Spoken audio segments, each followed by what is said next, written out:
Hi friends, welcome back to our channel. ఈ వీడియోలో అయితే నేను లైనింగ్ ఐరన్ అయితే చూపిస్తున్నానండి. మనము బ్లౌజెస్కి కాటన్ లైనింగ్ తీసుకొచ్చుకుంటాం కదా, అయితే అందులో నార్మల్ నార్మల్ కాటన్ ఉంటుంది, ప్యూర్ కాటన్ అయితే ఉంటుందండి. నార్మల్ కాటన్లో సిల్క్ అయితే కలుస్తుంది.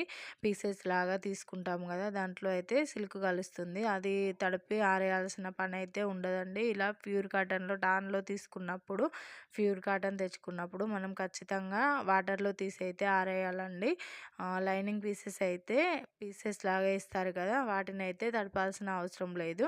ఇవైతే మనము వాటర్లో తడిపిన తర్వాత ఒకసారి మొత్తము దాన్ని ఆరవేసుకున్న తర్వాత అలాగే స్టిచ్చింగ్ అయితే చేయలేమండి. ఇలా ముడతల కింద అయితే వచ్చేస్తుంది కదా, దాన్ని అయితే ఒకసారి మనము ఆరేసిన తర్వాత తీసి ఒకసారి మొత్తం ఇలా లాగాలండి.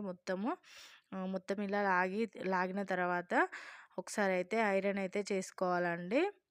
ఐరన్ చేసుకొని మొత్తం నీట్గా ఇలా ఐరన్ చేసుకోవాలి. తర్వాత మనము 2 ఫోల్డింగ్స్ లాగా చేసుకొని మొత్తం ఐరన్ చేసుకున్న తర్వాత కటింగ్ చేసుకుంటే చాలా నీట్గా వస్తుందండి, ఎక్కడ ముడతలు లేకుండా. ఇలా మనము తడిపి ఆరేసిన తర్వాత హెచ్చు తగ్గులు అయితే వస్తాయి కదా, అలా ఒకసారి సెట్ చేసుకొని ఐరన్ చేసుకున్న తర్వాత పీస్ అనేది కటింగ్ అయితే చేసుకోవాలండి. ఓకే ఫ్రెండ్స్, వీడియో నచ్చినట్టయితే లైక్ చేయండి, అలాగే మన ఛానల్ని సబ్స్క్రైబ్ చేసుకోండి ఫ్రెండ్స్. బాయ్. ఓకే.